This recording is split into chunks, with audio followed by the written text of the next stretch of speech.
stimulus package, which is providing much needed relief to help support families, businesses, and workers who have been impacted by the economic downturn caused by the coronavirus pandemic.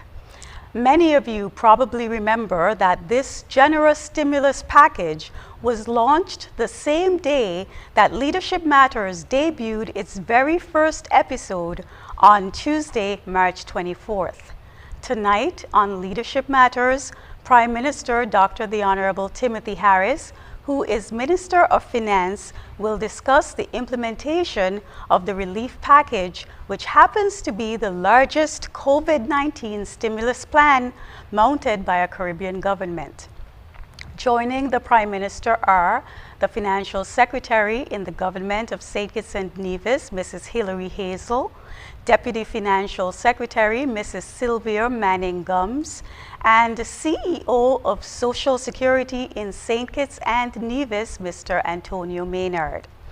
Highlights of St. Kitts and Nevis's COVID-19 stimulus plan include an additional $5 million being allocated to support the Poverty Alleviation Program out of the recognition that due to the economic downturn, some household incomes have fallen below $3,000 per month. Water bill payments between April and June have been waived for people who are financially impacted by COVID-19 due to layoffs or reductions in earnings. Social Security has instituted a $15 million emergency relief fund, providing up to $1,000 to persons who have been adversely affected by the pandemic and covering the months of April, May, and June in the first instance. The government is assisting farmers with financial grants, free seeds and seedlings, and it has also set aside additional lands to be dedicated to food production. Water consumption payments by farmers have also been waived for April to September 2020. The stimulus package also introduced a tax incentive for businesses that retain at least 75% of their employees. So they have seen a reduction in the corporate income tax rate from 33% to 25% for April to June 2020. Under the stimulus package, there is also a 50% reduction in the unincorporated business tax rate from 4% to 2% for the period April to June 2020. This is by no means an exhaustive list of what the relief package entails, so I invite you to go to www.covid19stimulus.gov.kn tomorrow to check it out. Indeed, the relief measures are sweeping and wide-ranging. For instance, the banking, mortgage, and utility companies have stepped up to ease the repercussions of the pandemic. For instance, the Development Bank established a 6-month loan repayment moratorium for people impacted by the loss of income. Notably, this is something that is being done by all member banks in the Eastern Caribbean Currency Union. Also, the electricity companies on both St. Kitts and Nevis, Skelec and Nevlec, have implemented a 3-month moratorium on payments from April to June for affected businesses and individuals. And the National Housing Corporation also applied a 3-month moratorium in the first instance on mortgage payments by affected homeowners. I've tried to set the scene tonight, and I now call on Prime Minister Harris, who will paint the canvas, so to speak, as he updates us on the implementation of the coronavirus stimulus relief package. Thank you very much, Valencia, our Press Secretary. I want firstly to extend greetings to my fellow citizens and residents, and indeed to all who are listening through Radioland and TVland and through any of the social media platform. Tonight we continue our conversation about the safer and stronger future which we promise to deliver during the second term of our Team Unity administration. The weight of this commitment lies on my shoulders, and I remain strong in the view that should we adopt an all-of-society approach, we can stabilize our economy and have it back on the path of growth, job creation, and expansion of opportunities for our farmers, our fishers, our young people, indeed for their mothers and fathers too. It is my wish that we put every able-bodied person into productive and constructive engagement. St. Kitts and Nevis has been fortunate over the last 5 years to have benefited from strong and effective leadership, which has led to consistent growth year after year, record levels of surpluses, allowing the payment of double salaries by the federal administration, both to our own employees and to those on the Nevis Island administration's payroll 4 years in a row. We have seen over the last 5 years record number of business licenses being issued, a record number of loans to small businesses as a result of our Fresh Start loan program, record number of housing solutions being offered to our people. Indeed, some 4,000 plus housing solutions have been made available to our people. Through the NHC, some 400 housing solutions. The HELP program provided support to 400 families, and the First Time Mortgage program assisted 565 persons. Our hurricane relief response has benefited over 3,233 families. Social Security data reflects the positive impact of this era of economic growth and fiscal surpluses. The record will show that in 2014, there were 26,958 contributors. By 2019, that had grown tremendously to 29,986 contributors, an increase of over 3,028 contributors over the 26,958 contributors we inherited in 2014.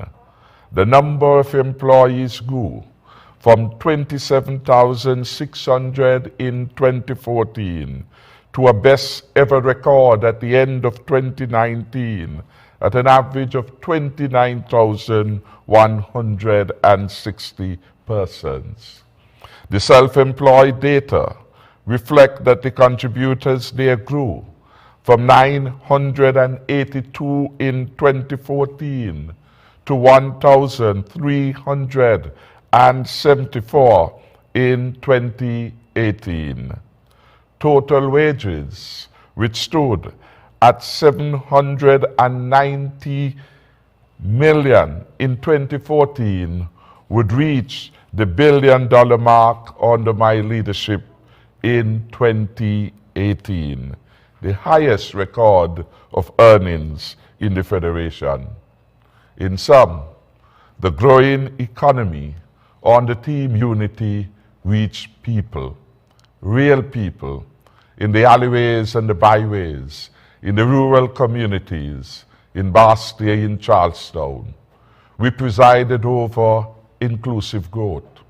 More persons benefited from jobs, from self-employment, and more opportunities were available to our people. More money was also being paid out to people than ever before. When COVID-19 began waging its war of dislocation, Against the world in 2019 and in St. Kitts and Nevis, by the first quarter of 2020, we were very strong as a nation. We had the best fiscal position compared to any country in the region. Our fiscal balance was about 9% of our GDP, while Grenada was next behind, somewhere at 5%.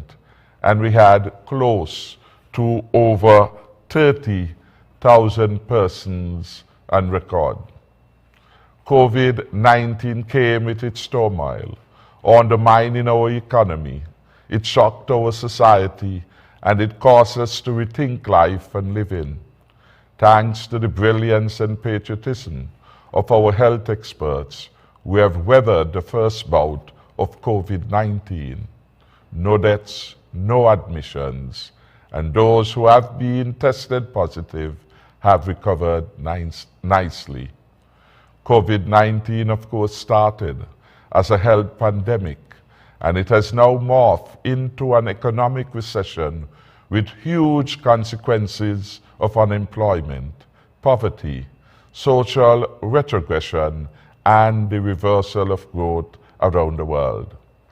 The latest World Economic Outlook put out by the IMF for June 2020 reveals the following.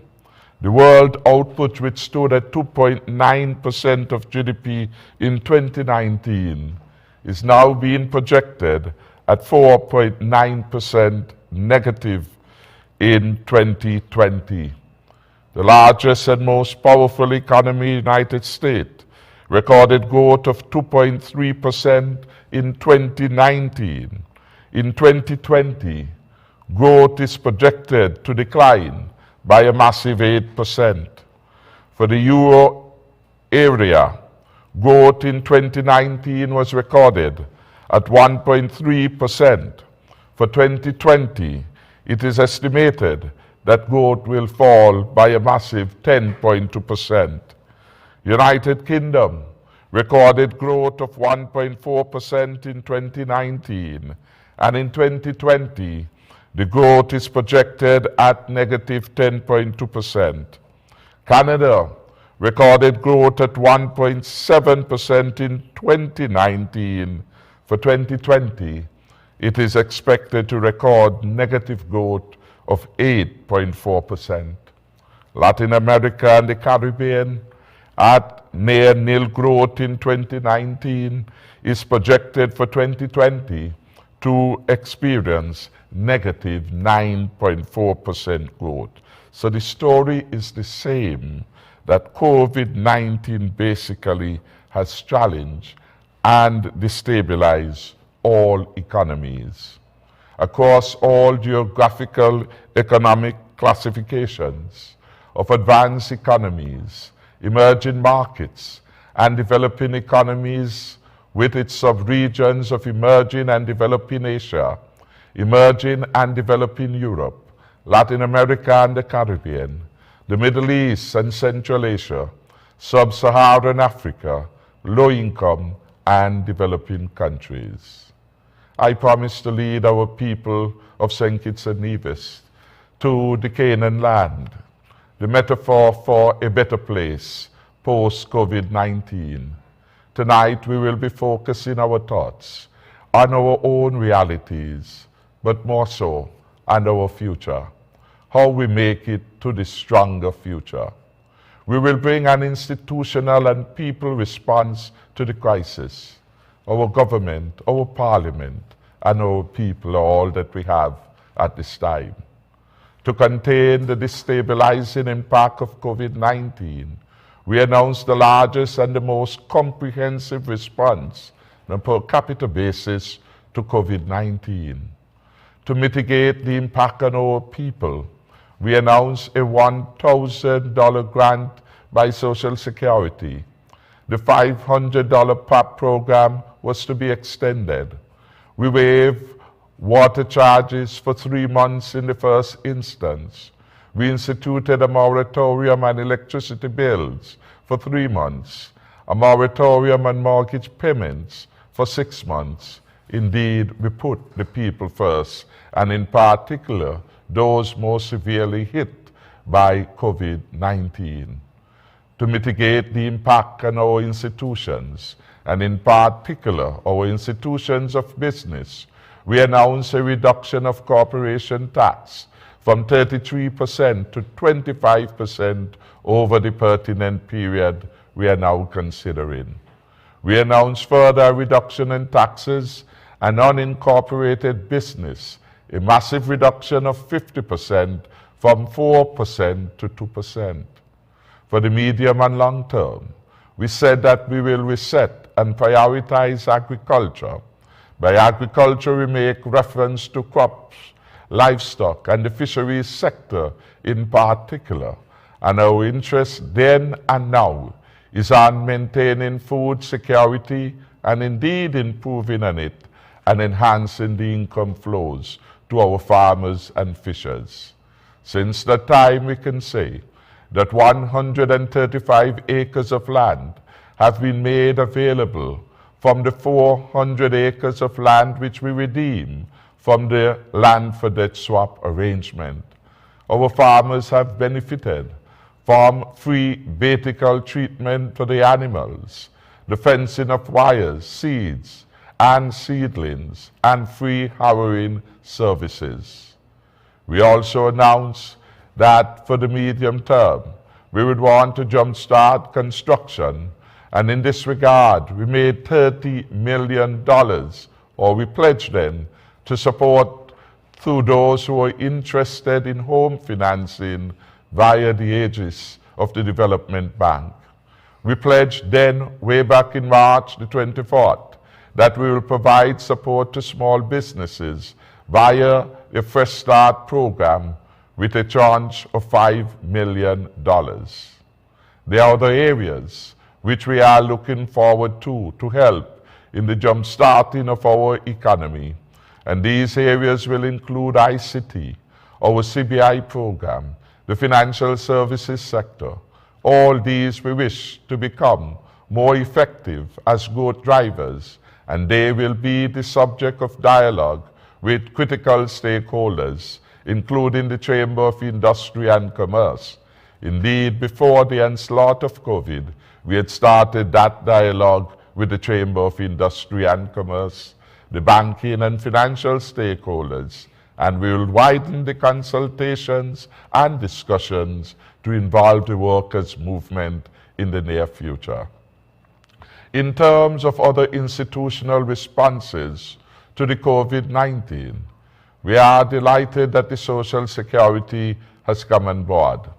And tonight we are privileged to have the CEO of the Social Security Scheme, or the director, and he will answer questions on the constructive role the institution can and is playing in igniting activity going forward. Social Security has played a critical role in housing development and education support to the Development Bank and other institutions, and indeed it has over time supported the development of our economic infrastructure.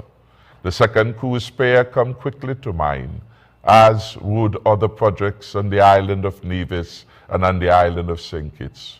We now need Social Security to be part of a new sizable resource mobilization program to get our economy back to work again.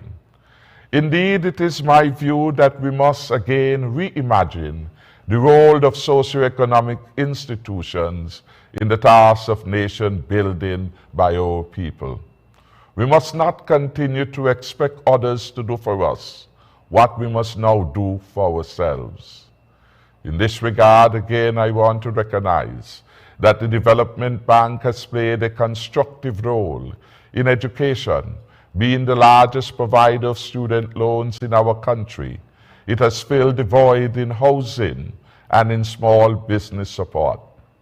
Our commercial banking sector is a critical part of the institutional response which we must make in the near future. Indeed, in the past, the inflexibility of foreign commercial banks and their risk aversion to nation building paved the way for indigenous banks and financial institutions to come forward. New policy prescriptions are required to consolidate them as genuine development partners.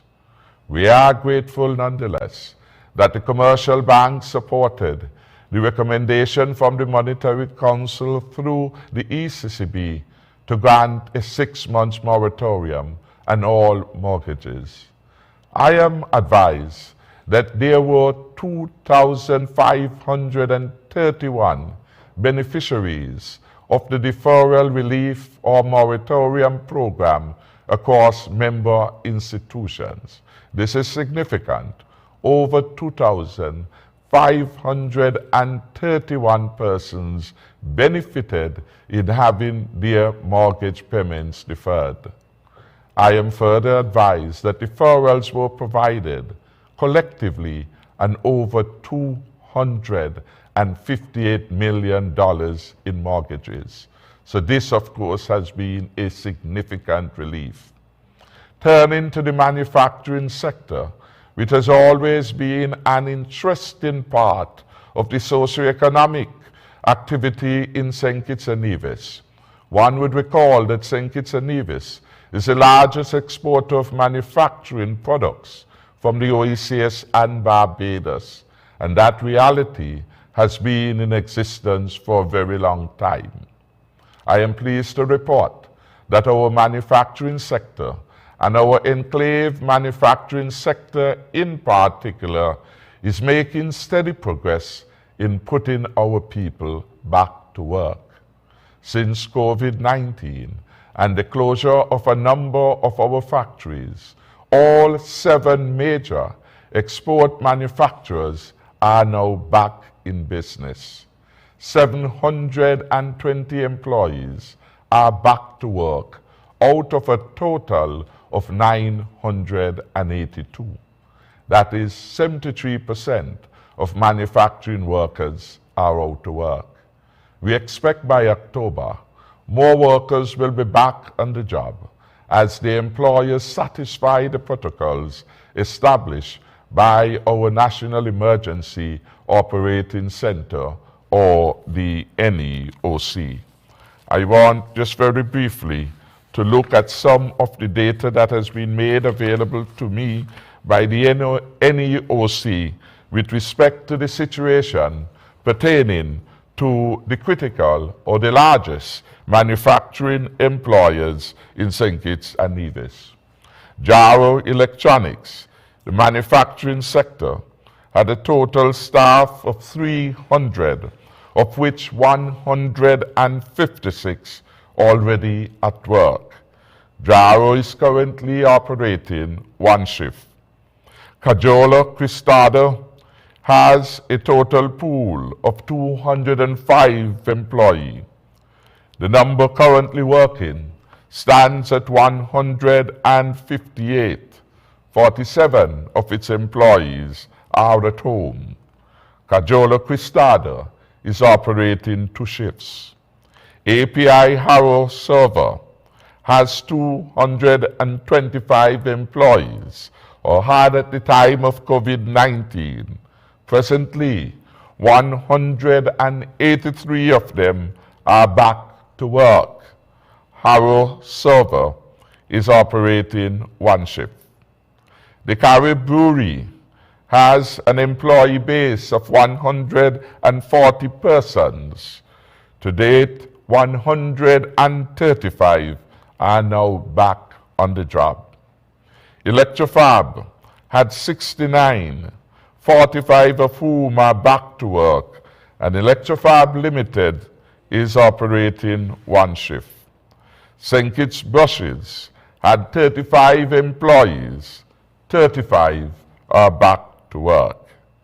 And we have the Marara Distillers engaged in manufacturing. My understanding is that it has 8 employees, 8 are out to work. We expect that after certain repairs and renovation work, Jaro will be back to near full capacity. More persons at work makes it better for our economy, better for our families, indeed better for all of us.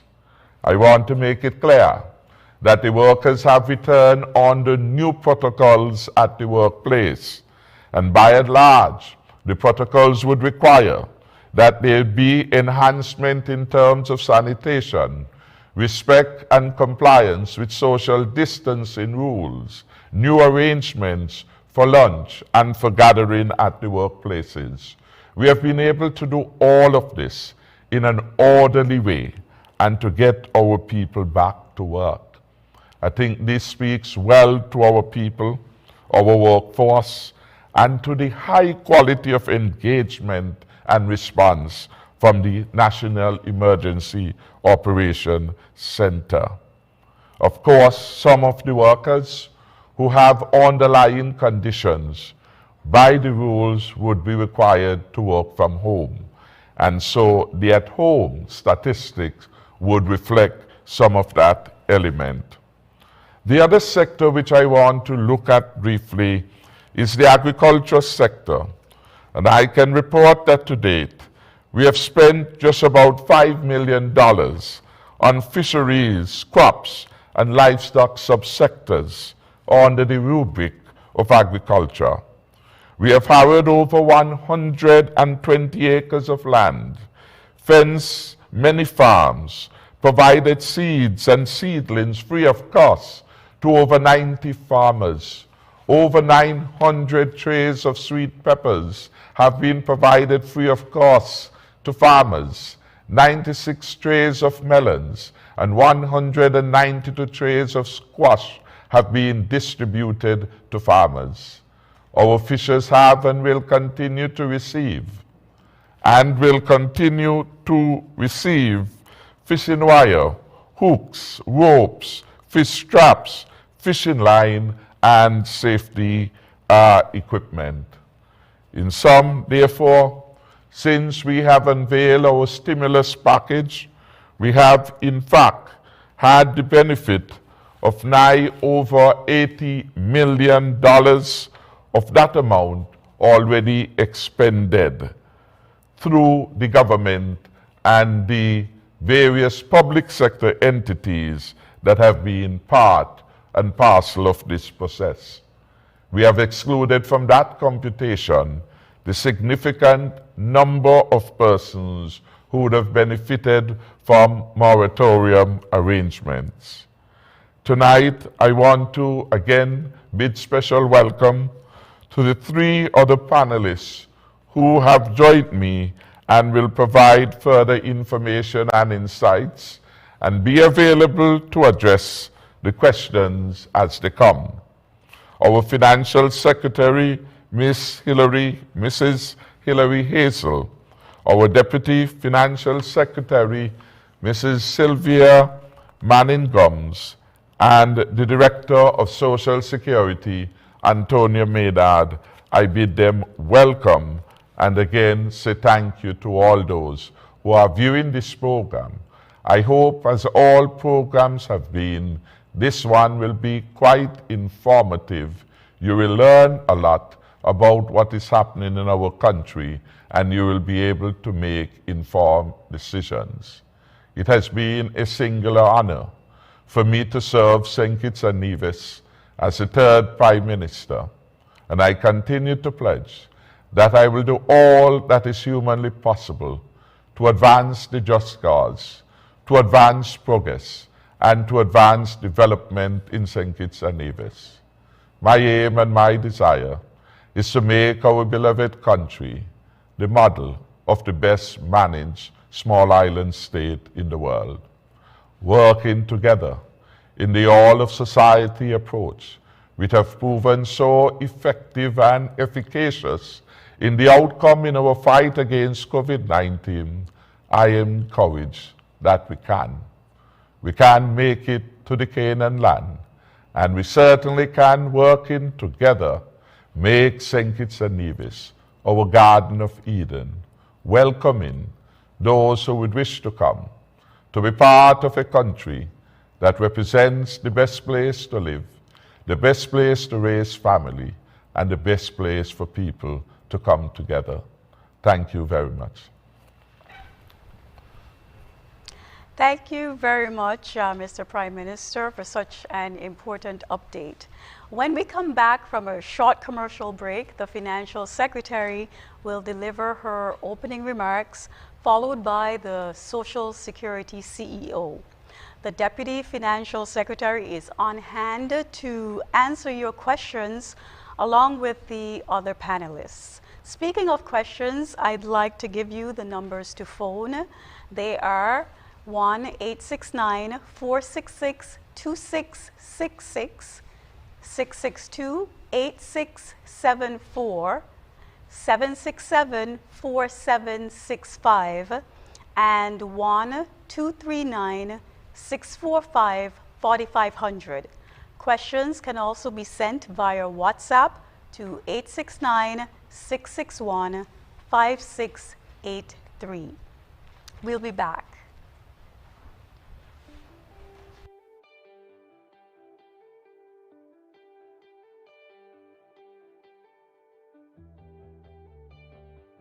There will be the postponement of the payment of property taxes for the period June to September 2020.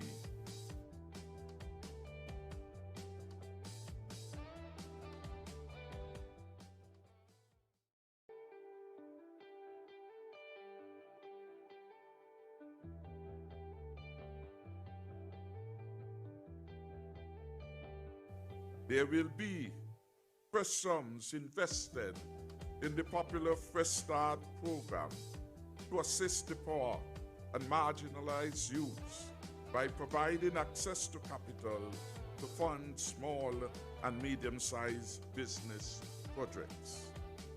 $5 million will be provided in this regard.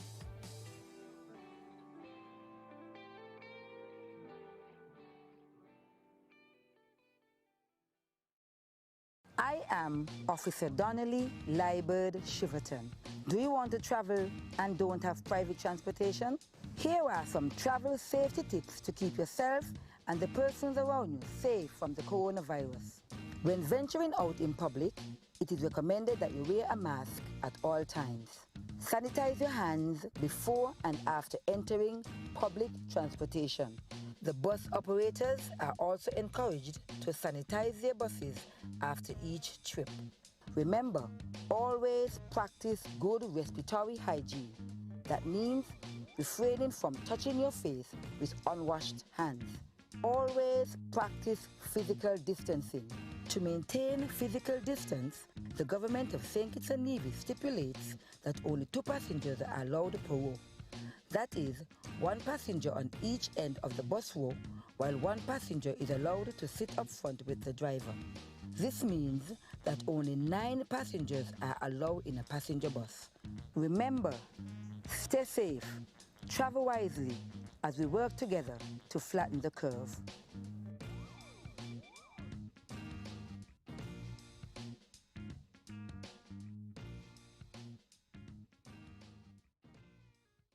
Protect yourself from the novel coronavirus. Wash your hands thoroughly and frequently for at least 20 seconds each time. Avoid shaking hands and touching your face with unclean hands. If you have to cough or sneeze, do so into your flexed elbow or a paper towel and then dispose of it. Keep a distance of 3 feet away from anyone with the cold or flu-like symptoms. Boost your immune system with vitamins, drink plenty of water, and get adequate rest. Visit your doctor, the nearest hospital, or health center if you or a family member becomes ill. A message from the Ministry of Health and the National Emergency Management Agency, NEMA.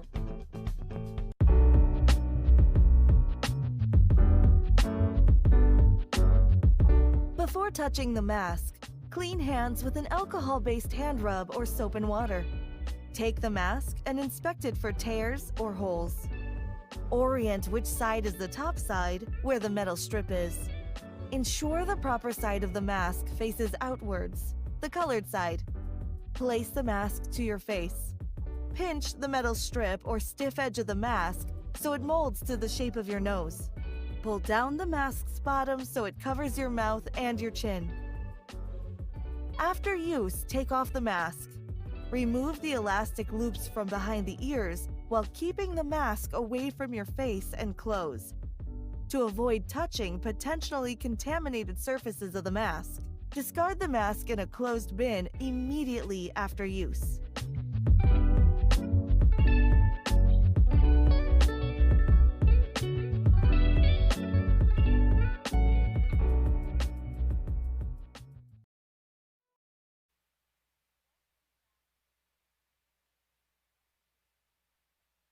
To phone again, they are area code 869-466-2666, 662-8674, 767-4765, and our overseas line is 239-645-4500.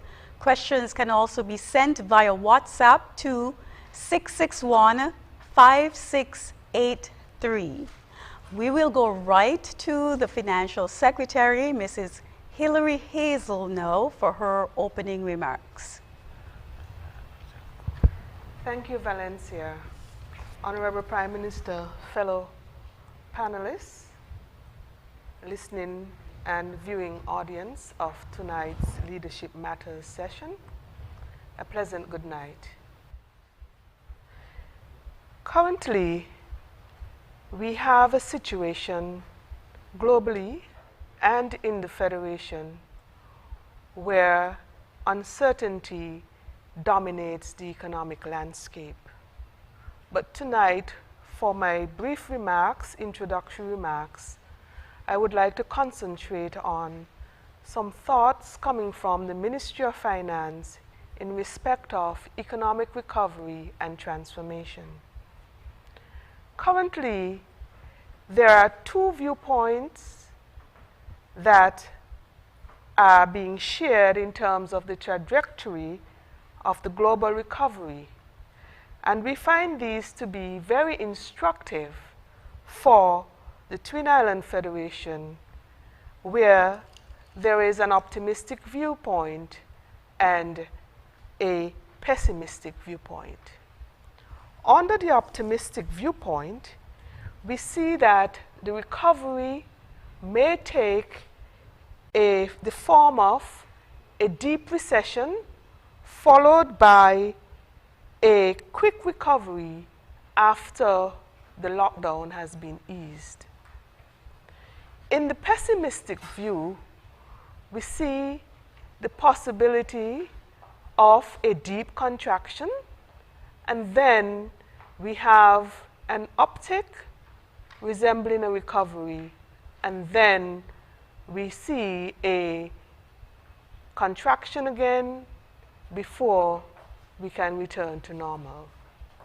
From the Ministry of Finance, we are hoping that the situation in St. Kitts and Nevis will be along the pathway to follow the optimistic view. And so the pathway to our recovery, we believe, would rest heavily on the ability of the country, the government, businesses, and households to coexist with COVID-19. How soon will we be able to open our borders and the capacity to jumpstart the 2020 to 2021 tourism season are also critical issues for consideration. The path to recovery, we believe, must include the measures to tackle fiscal stabilization, stimulating economic growth, economic transformation, and maintaining an adequate social safety net system that is targeted at the most vulnerable members of our society. We believe that the areas for fiscal stabilization should include considerations for reprioritizing our capital expenditure, especially to reorient them to impact on the economy.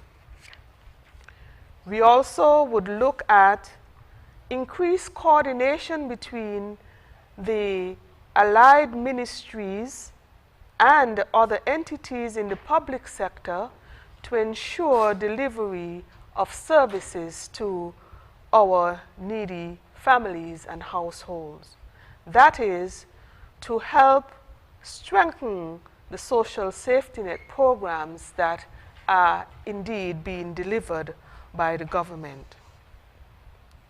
In terms of the areas for economic recovery, we believe that the crisis offers a good opportunity to accelerate reforms for transforming our economy to a more competitive, productive, and resilient economy. We have to be focused on accelerating the pace of implementing reforms to support the building of a climate-resilient economy.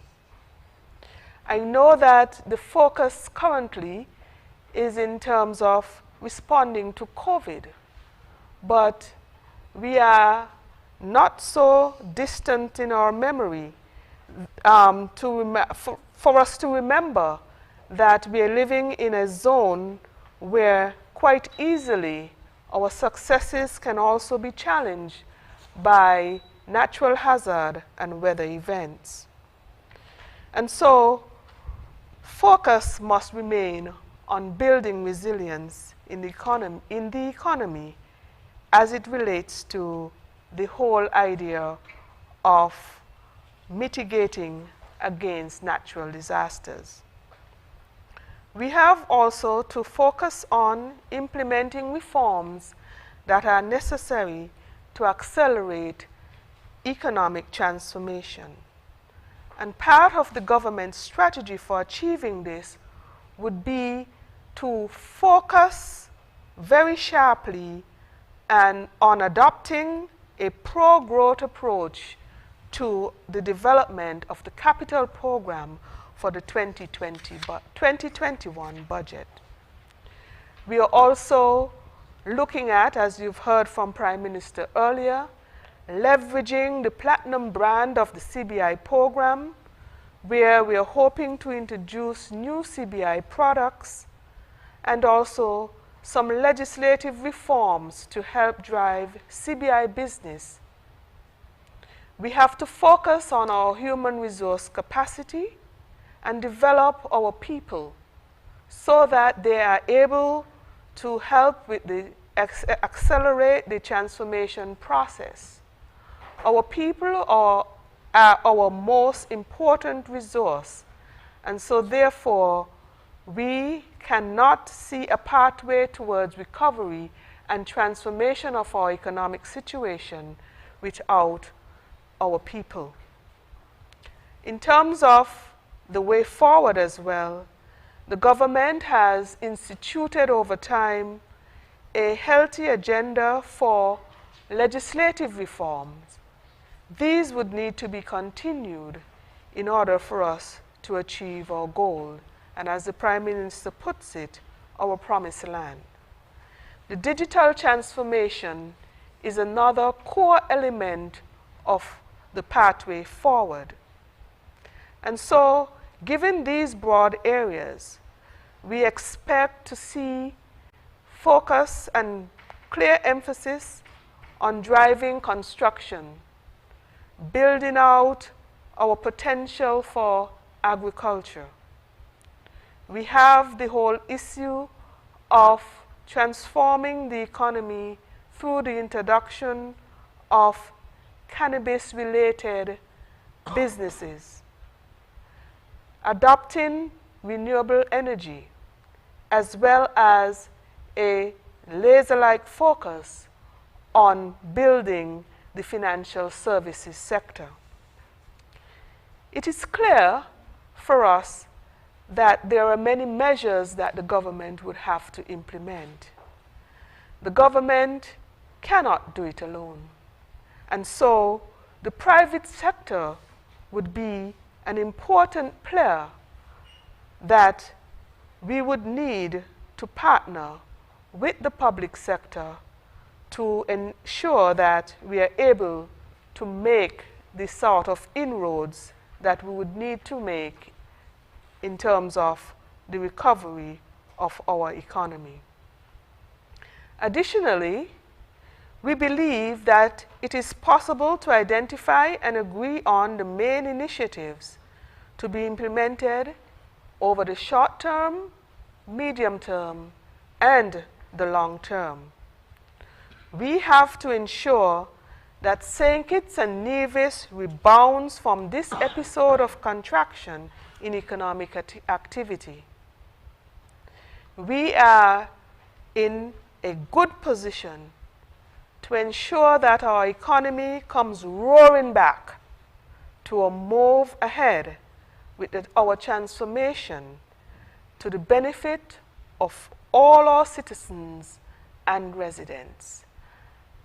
Those would be my opening remarks for this evening. Thank you very much, Financial Secretary, for your incisive analysis. We will go to Mr. Antonio Maynard, the CEO for Social Security. But before I do, I'm going to repeat the numbers again, because I know that a lot of you have questions, which the panelists are here to answer. So you can call 466-2666, 662-8674, 767-4765. And if you want to get in from overseas, please call 239-645-4500. And I am told that we already have some WhatsApp questions. You can send your WhatsApps to 661-5683. I now invite Mr. Antonio Maynard to deliver his opening remarks. Thank you very much, Madam Chair Lady, and good night to everyone. Let me acknowledge our distinguished Prime Minister, and let me also thank him for this timely invitation on this very prestigious program in order to give the general public some insights and updates on the Social Security Relief Fund payments.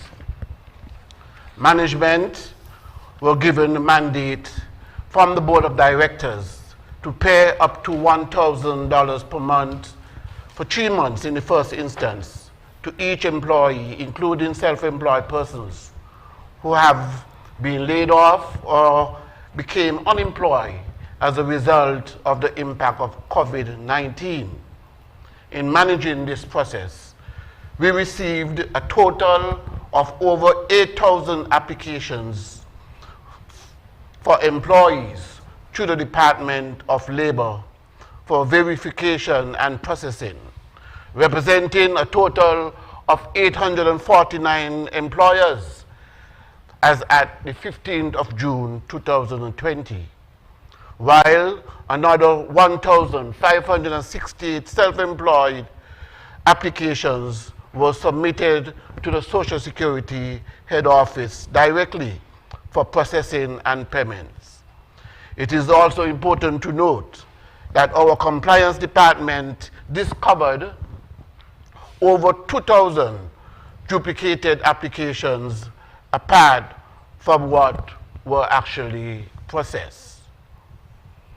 With respect to the payments began on the 20th of April as promised, with continuous and daily uploads to the various bank accounts and dispatching of checks. For the month of April, we paid 7,827 persons, amounting to approximately $7.5 million. For the month of May, we paid 6,575 persons, amounting to some $6.4 million. And for the month of June, we are expected to pay approximately 5,781 persons. It is important to note also that we have factored in about 1,600 persons who have not been paid for April or May as yet, which will bring the total payout for June at around $7.6 million, with a grand total payout of approximately $22 million. The Minister of Social Security, the new Minister of Social Security, the Honorable Eugene Hamilton, in his communication dated the 26th of June 2020, has authorized an additional payment of $7 million to be made to the COVID-19 Relief Fund, in addition to the $15 million that was approved before. Subsequent to this correspondence, the Board of Directors at its meeting on the 30th of June, that was earlier today, approved same. We are therefore pleased to proceed with the payments due and payable not exceeding the sum of $22 million EC. I am also pleased to announce that payments for the month of June will now become available from this evening and tomorrow down to Friday of this week. I just want to say that Social Security, as I said before, is all about people, it's all about the economy, it's all about employment and the livelihood and well-being of workers. And so the custodians of Social Security Fund continues to play a key role in mitigating against this crisis. And not only on St. Kitts, our counterparts in the Caribbean are making similar emergency relief stimulus interventions from their reserves, suffice it to say, none as impressive as ours.